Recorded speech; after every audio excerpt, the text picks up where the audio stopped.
Let's shake things up a little bit on the show. We have a Florida man on the program today. Always love to have a Florida man on the show at some point on the New England Take. We have Jamie Miller of Reasonable Arguments. He has a Substack. Definitely go check that out. Been involved in Florida politics a long time, and advertising, things like that, and excited to have him on the show today. How are you? I'm doing great. Thanks for having me. Yeah, definitely. Where can people check out what you're up to? So you can always follow me at reasonablearguments.com. My homepage there is, I update all my podcasts and everything there. And then all social media, I'm at Substack, I'm at Reasonable Arguments. And then all other social media, I'm at RepJam, REPJAM. So I came of age in the early 2000s. I'm 37 years old, and Florida has always been like a cornerstone of every presidential race, one way or another, good or bad, every which way you can think of. There's always someone from Florida involved, and from basically, I'm thinking back to George W. Bush race and the craziness of the courts and all of that, straight through where we got Marco Rubio being such a key player, and then you continue on to Trump with his Mar-a-Lago, or that was the second White House through his time in office. And I mean, does it seem from the inside that Florida has had this impact on the rest of body politic in this country to you? Well, you know, AJ, I am a veteran of the 2000 election here in Florida. I was director of field operations for the Republican Party of Florida, which at that time they ran all their grassroots through the state political parties. And so then the subsequent recount, I was a key player in trying to ensure that that the ballots were extra ballots were not counted as votes. And so that's been a big part of my career. I've had a big part in over the years making sure that Florida's election laws are what they are today, that I think the rest of the country should emulate. And that includes counting early and mail-in ballots before Election Day, although not releasing those results until after the polls have closed. Making sure that every signature in Florida, every mail-in ballot signature is audited by what's called a canvassing board. So that includes a judge, a supervisor of elections, and normally a county commissioner, as long as none of those three people are on the ballot. And so you have kind of this independent board in every single county that audits every single signature for every mail-in ballot, which I think should be done. Of course, we only allow U.S. citizens to vote here, and some very imagine that. Yeah, we have some other very important things like when it comes down to poll watching and we have incredible public access to polling places that you have to go through a certain procedure, but so everyone is ensured that our elections are free, fair, and transparent. And I feel like we as a country owe our children, grandchildren, and indeed the rest of the world that we owe them free, fair, and transparent elections, so they know that the person who has won the leader of the free world is the correct person. And I don't want to really revisit 2020 or any of those things, but I think moving forward, there's some things that we can do that would, we can live stream everywhere ballots are stored, transported, voted, collected, counted, and canvassed. So we can live stream all that. And if anybody in the world can go on into Sarasota, Florida, where I live, into Precinct 101, where I vote, and say, hey, I can watch this online to make sure that if they say 400 people have voted, there's only 400 ballots cast. I mean, it's as simple as that. And, and I'm not saying that everybody cheats or that there's cheating, but we should do those things to prove to our children, grandchildren, and the rest of the world that it's above board. And right now, 47% of Americans do not feel like our elections are above board. So why would the rest of the world? And if we're going to continue to be the leaders of the free world, we have to rectify this problem. Yeah, it's this confusing hypocrisy from Democrats when it comes to elections. I think it basically all comes down to they want the feds to manage all of it, which sounds catastrophic to me. Where the Democrats, like voter ID, they're against that, which is like the most bare bones thing, and they, in my opinion, they come across as blatantly racist with their opinions that minority communities are unable to get an ID when, especially in New England, I don't know about Florida, there's no public transport. You need a vehicle to get around anywhere. Minority populations are able to get an ID. And like, that's a great idea with regards to video streaming and having video evidence that, hey, things are going where they're supposed to. There's security cameras in almost every government building you can think of. If they're not, then that should be remedied anyways, just for security purposes for the staff that are in these facilities. We need, it's not that we want to restrict voting access as Republicans. It's just we want to make sure people are honestly voting correctly once and are following the procedures that we have on the books. Well, I think there's a fundamental difference between Republicans and Democrats in this regard. Republicans want every legal ballot to be counted as a vote, and Democrats want every ballot to be counted as a vote. And it's a fundamental difference that they take out the word legal. And, you know, they take it out so much that they want everything to be legal. They want same-day registration, which is just bizarre. You know, there's no accountability in places like Minnesota where there's same-day registration. You can show up to multiple polling places as long as you have a 60-day, you know, power bill. You can go register to vote, you know, in multiple polling places on election day and vote multiple ballots. I mean, those types of things are just bizarre. They fight every time that people become inactive on the rolls, you can imagine, and more places are becoming transient, like Florida. But we've had, you know, transient voter, and it takes a long time to get a voter off the rolls in Florida. It takes at least 8 years. So you have to be an inactive voter for 8 years. And if you vote one time in those 8 years, you become active again. And so, you know, if you're inactive, there's a process that every supervisor of elections goes through to try to make you active. Like, okay, if you update your signature and you don't vote, that makes you an active voter. So you don't even have to vote to become an active voter. Like, but if you're like, oh, I just want to update my signature, you stay an active voter. But if you're not active for 8 years, you come off the rolls in Florida. Democrats fight that. And it's like, why are you fighting dead people who have moved out of the state, people who have moved across county lines, people, you know, all of the things that can happen, especially in Florida. You know, you have retirees moving here constantly. You have retirees moving away constantly. So if you're not active for 8 years, it's time to come off the rolls. And that's not an unreasonable, and I think that's the number one place for states to start is, you know, make sure that the correct number of people and the correct people who are on voter rolls are legally allowed to vote. Now, it's interesting. It seems like, to me, at least anecdotally, at least from what we hear over the years, is the similarities between New Hampshire and Florida when it comes to the population base, or it's very much a transient base. It is a lot of older people, but with totally different culture, which is hilarious. The New England versus Florida, when it still is very much, there's a lot of transplants. There's a lot of people that are maybe retired or close to retirement. But we have a lot of people here who really like good football teams versus New Hampshire. I am not starting some Tom Brady debate, not getting involved, not a sports fan, don't have the data to back my arguments, but just on the ground, the basis of it, I'm going to disagree with you. I had to throw that out there no matter what. I mean, as someone who's been on the ground in Florida politics, what's that like as a political organizer, having this population that shifts like that and is specifically that demographic?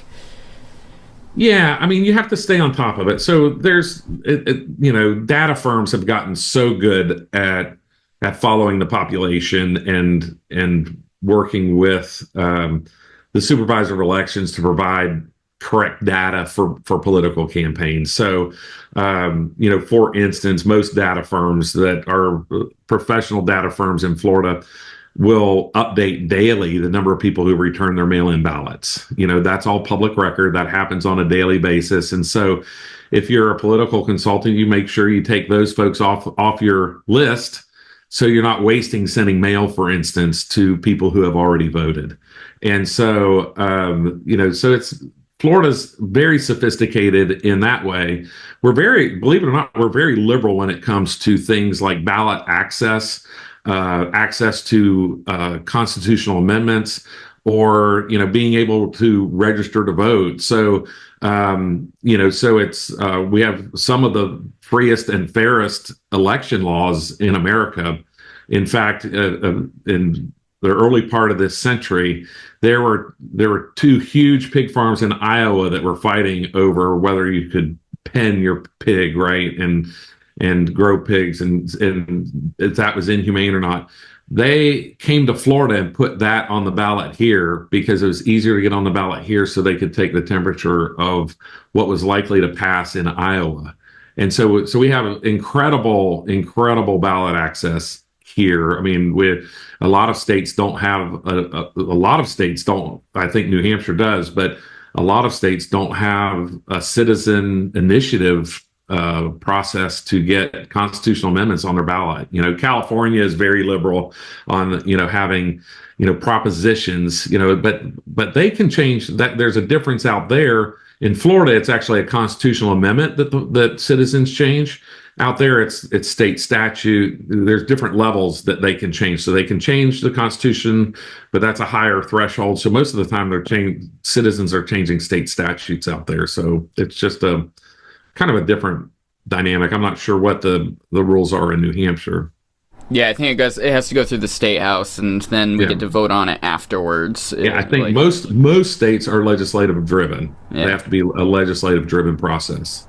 Yeah, it's super interesting. It's like most people, I really wish this was focused more in K through 12 education as the state level government, because I feel like there's been a lot of efforts of late to kind of resolve this hole in our education system, because it does vary a lot. And if you move to another state, you might think, oh, my home state had to have been the same way, right? It's like, nuh-uh, not at all. I grew up in Maine and moved to New Hampshire, and became more politically involved when I was down here in New Hampshire. And it's hilarious seeing the disagreements between Maine and New Hampshire lawmakers with regards to how things should happen. It's very different. Yeah, and, in education, we're also very open with charter schools, and I think it started this year. My children are out of school, but I think it started this year where, we started with the money follows the child. And so incredible amount of parental choice in Florida for the education of your children. Yeah, we pushed big time here. We did the education freedom counts that went into effect 3 years ago, I want to say, something like that. Americans for Prosperity did a lot of efforts around that. I've had a bunch of their people on my show in the past, as well as Kate Baker Demers from the New Hampshire Children's Scholarship Fund that manages the program for the state, which is a great program, and solid people that care about education involved with it instead of just bureaucrats, which is nice.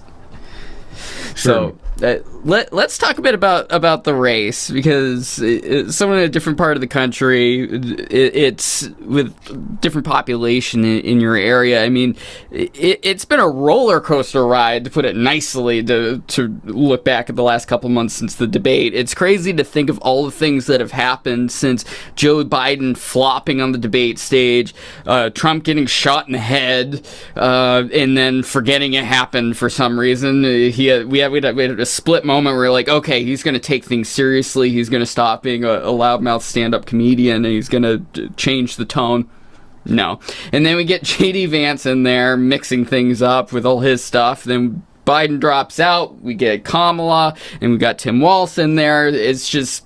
there's a lot of static, and it seems very hard to really judge to me what exactly the voter base is going to do. Like I was on WDEV a few weeks ago in Vermont talking, and I told Ross, like, I got the feeling we're not going to have a solid idea which way it's going to go until the week before the election. I mean, do you think we're going to be able to have it's really going to separate between these two parties very much as we get closer? Well, I think it's important to know, or interesting, maybe not important, interesting to know that Democrats always planned on having a sprint election. They never wanted to have a slog. They never wanted, they planned 18 months ago for their election to be this late in the process. They knew then that there were a couple of states. At that time, there were a couple of states that had to change their state laws to make sure that the nominee got on the ballot. Ohio being probably the one that was the most public. And the others just changed their rules to, oh, we'll wait till Labor Day or we'll wait till whatever but they always planned on having Joe Biden. I believe that at that time they were still thinking it would be Joe Biden, and they would have this late date. And then you have, after this, there's 4 weeks until mail-in ballots get mailed in a lot of states, end of September. And so, by October 1st, voters have ballots in hand and are returning them. So they wanted to win this sprint. If we're waiting till the week before, I think the election's probably over by the week before. And so now they've switched horses and are with the vice president. And so she has this huge burst of energy and excitement, and I don't think anybody can deny that. And but I do think that there's kind of a regression towards the mean. In my Substack, I wrote, there's 3 phases of Kamala Harris, and it is excitement, relief, and regret. And so I'm not sure when. I think we're seeing the excitement. I think at some point it'll regress to its mean, where people are relieved. Like, I think you're seeing that even in the convention, that people are like, well, at least it's not Joe Biden. It's Bill Clinton's speech had zero excitement around it. So, and then at some point, like it may, if she goes on to win, at some point there's going to be regret that we're stuck with Vice President Harris, and there's nothing we can do about it. And whether that's prior to the election or after, it's I think those are going to be the 3 phases of Vice President Harris. And you're going to certainly she's building a lead. She's going to get a bump out of the convention. Is that bump, next week, does the polling have her up 4 points or 8? And so it's a huge difference if she jumps up to 8, and how quickly the air comes out of the balloon, because the air is going to come out of the balloon and it's going to regress towards its mean. But if it doesn't regress toward its mean until mid-October and 30% of people have voted, then she's built a lead, and then it becomes a math problem. I tell clients all the time, if you can build a lead with your mail-in ballots, then you give your opponent a math problem, and that's really what you want to do. And I think that has been their plan all along. And having the vice president, kind of step in for Joe Biden just fits more into their plan, because Joe Biden was going to have a bad election. It's kind of it's incredible that they had a night of Joe Biden where everybody who stabbed him in the back got up to praise him, and then they pushed him to 11:30 to speak, 11:30 Eastern to speak. So it was, which was indicative of exactly how they have treated him. I've never seen anyone walk to be executed at a guillotine and thank the executors so much. And they put the old guy on at 11:30 at night when the guy can't function that late. He's sundown. Whatever is going on with him is in full bore after 5 p.m. And this guy is trotted out. I mean, my God, and the flubs he made on stage, like it's the same as most of his speeches, where he doesn't do quite bad enough where it's obvious they need to exit stage right. You're gone. He does just well enough to keep it going, and you just like, oh, he just screwed up a little bit. But he does it so much that if you're not bought into the Democratic movement, you're going, how the hell is this guy still in this office? Yeah, why didn't they remove him? And it made a lot of sense that they would remove him and put her in as president. But all of those things are without risk. The real question is, if you know that you were in a sprint election, who talked him into getting into a debate in June? And because that was clearly a setup. And, of course, now Trump looks back and is like, gosh, I wish I hadn't agreed to the debate in June, because I've been part of campaigns that kind of, you know, killed the opponent a little too early, right? And so now it's like, okay, there's a 4-way race. My main opponent is X, and I buried him in June, and now there's a primary in August, and now I have to deal with these other two people, and now you have to pivot to, and all your resources were in researching X and putting together a strategic plan against X, and you knew kind of how candidate X was going to respond, and now candidate X is at 8%, and they kind of take the sail out of your wind, which is exactly what happened to Trump. They took Joe Biden's sail out of his wind, and now he's got, now it's Harris, and you have, they've grappled with getting their footing against Harris. So that's where we are today. Strategically, none of these people should ever go to the debate stage. I mean, Vance and Waltz can do whatever craziness they want. That's a sideshow, basically, in my opinion, to distract from what's going on with Kamala and Trump, because those are the two that honestly matter. But they're just eating up all the bandwidth, which is definitely helping them, in my opinion, each candidate respectively. The debates, that Trump should not go to the debate stage versus Harris, because he's gonna look old, he's gonna look he's just mean, and that he's gonna look like a teenager, because he's just gonna joke around and say wrong every 5 seconds. And then Harris also shouldn't debate, because she can't debate, she can't do an interview. So yeah, she's young, she's got a diverse background, she's not young, she's younger, she's got a diverse You're saying background. It's gonna make great TV. It's gonna be fantastic television. As a member of the media, I want it bad. And democratically, there should be debates to show that these two candidates are able to lead our country going forward and can exist in the world of what should be compromise, which has been thrown out in DC. Compromise doesn't matter anymore. It's just strategy and killing your opponent as quickly as possible. And I want there to be debates, because democratically there should be, in the cluster that will happen, but strategically none of these people should ever be on the debate stage. And it was ultimately a mistake for Trump to agree to do it with Biden. I think you're correct on that. I wrote in my Substack prior to the debate that there were pitfalls for both, and the pitfall for Trump was doing too well, and of course he did, and the pitfall for Biden was, that his dementia would be on display. And I kind of couched it at the time like, if he has dementia, it could come, be on display type of thing. And then there it was for the whole world to see. And, maybe the best thing happened for the country, and the best thing will happen for the country in November. And time will tell, so to speak. What I think that people sometimes misunderstand is the secondary factors that existed for Trump in 2016 that did not exist for him in 2020 and don't exist for him in 2024, which are down ballot statewide races, whether they're ballot initiatives or gubernatorial races or U.S. Senate campaigns. And, New Hampshire, for instance, has a gubernatorial race.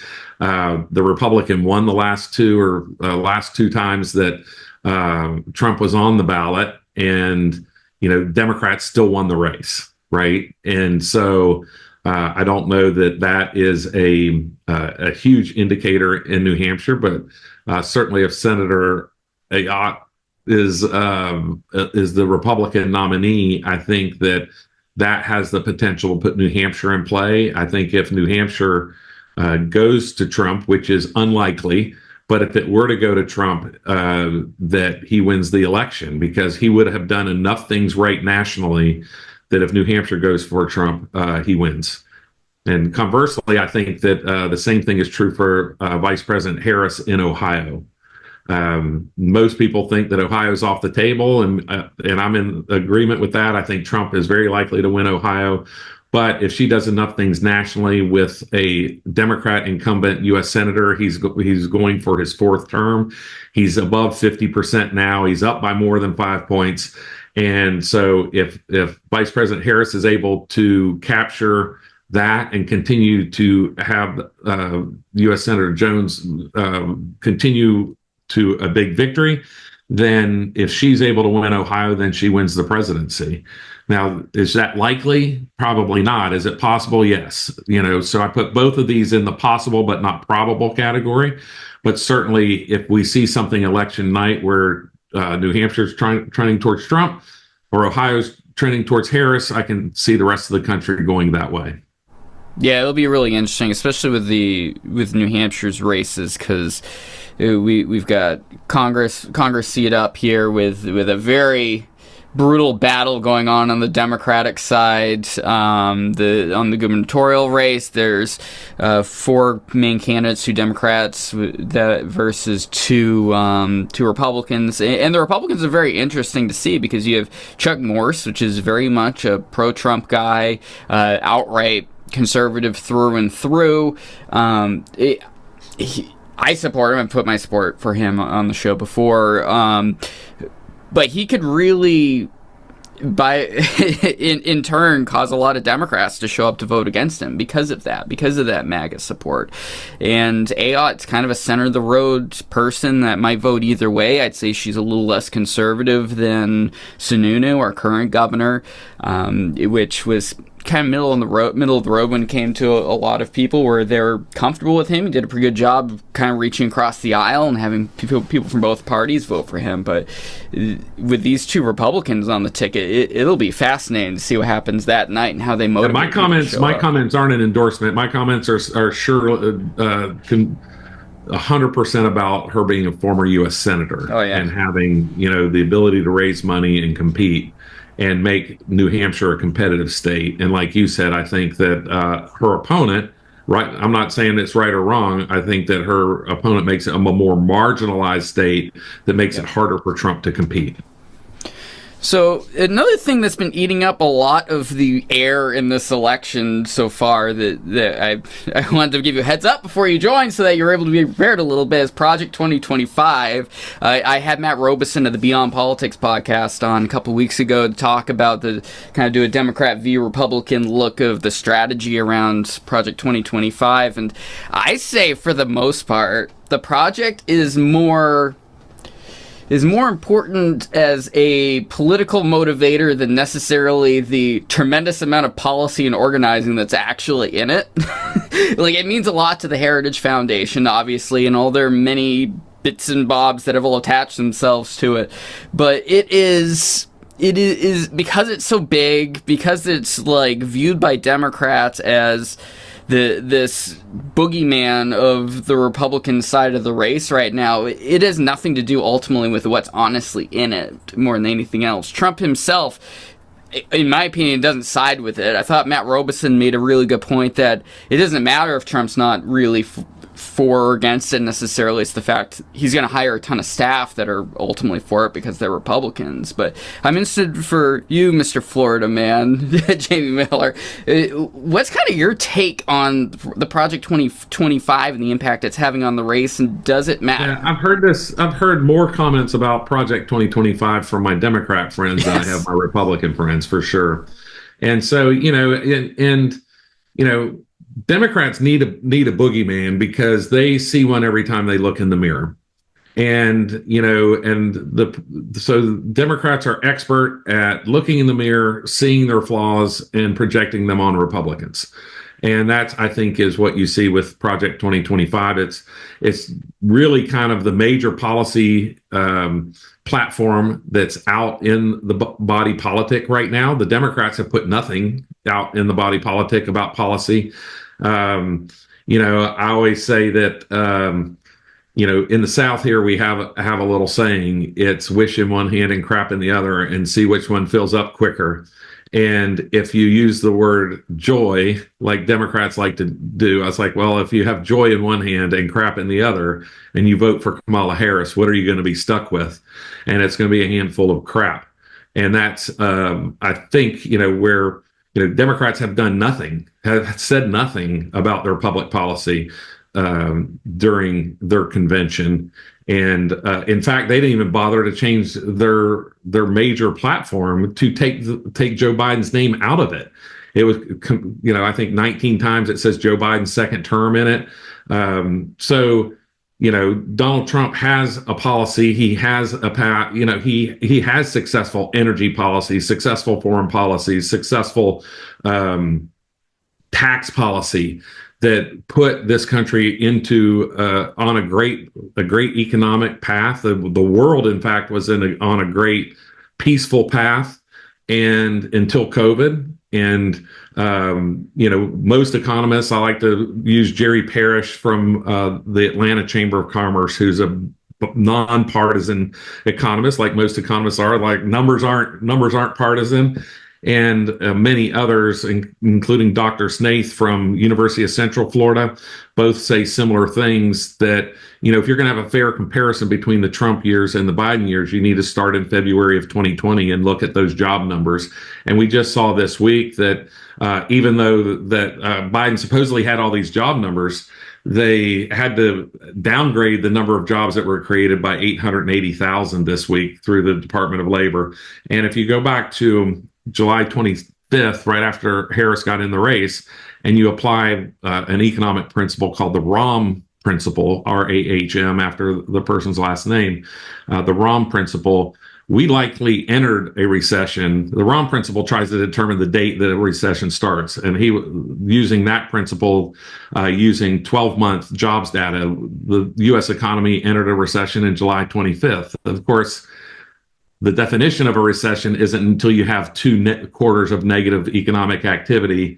And, I think we'll see that, but we won't see those reports until after the election. So whoever wins is likely inheriting a recession in the U.S. economy. So Democrats don't have a lot of good things to talk about, so that they're not talking about any policies, because their policies are being rejected left and right by the American people. And so they hold up, at least a half a dozen speakers have taken Project 2025's big book up on stage, and here's the project of going to ruin the country. And in fact, that they don't have anything to speak positively about themselves other than this word, oh, we're going to bring joy, we're going to have this happy meeting. And politics is tough. It's not so, our founding fathers didn't make this to be fun. They didn't make it to be easy. They didn't create this system to be fast. And so, you have to get in, do the work, and Trump showed that he could do it and that it worked. And Democrats have had 3.5 years. They've had 11 and a half of the last 16 years. So anything that's wrong with the economy, we had one blip of, I look at my children who are in their 30s, and, they're a little bit more, socialist when it comes to economic policies. And I'm like, I don't blame you. I don't blame somebody who's 30, 35, because you've had 2.5 to 3 years of a great American economy as an adult. That's it. You take somebody who's 35 years old. I mean, Democrats have been in charge for, the last 16 years, basically. And, except for Trump, but you take somebody who's 35, they're 19, and they had a blip on the screen that was a great American economy. That's it. And so why would they trust this American system unless they know history and they know that capitalism will work? But capitalism has not worked in their personal lives. And so Republicans need to recognize that. They need to recognize that there are people out in the 30s who are starting families, having young children, and they don't have the same belief because they don't have the same experience. They don't have a positive experience with a great American economy. And quite frankly, they won't have one for half of their life if Harris gets 8 more years. I mean, imagine that. I mean, we'll have, somebody who's in their 40s will have only 3 years of 20 years of their adulthood of a great American economy, because Harris has zero plans zero plans. And in fact, when you start talking about things like price controls, that's negative economic activity. You start talking about controlling energy, that's negative economic activity. So, she has her plans are apparent and they're negative. So I don't blame people for how they feel, and younger people feeling like the American economy hasn't worked for them, because it hasn't. But it hasn't because of the leaders we've elected, and they have a chance to change that trajectory, and that's by voting for Trump. All right. Jamie Miller, Reasonable Arguments from Florida. Thank you so much for joining me today. You're welcome back anytime. This has been fascinating. Hey, just send out the invitation. I'm happy to come back anytime. Thank you. Yeah. All right. Definitely. So I'll link in the episode description all his X account, his Substack. Definitely check it out. The goal of the program is get some people with different opinions. They don't have to necessarily be from New England, so it's great getting someone else on the program. So newenglandtake.com to get more from the show. Like and subscribe. Follow me on all your favorite social medias, and we'll talk to you soon.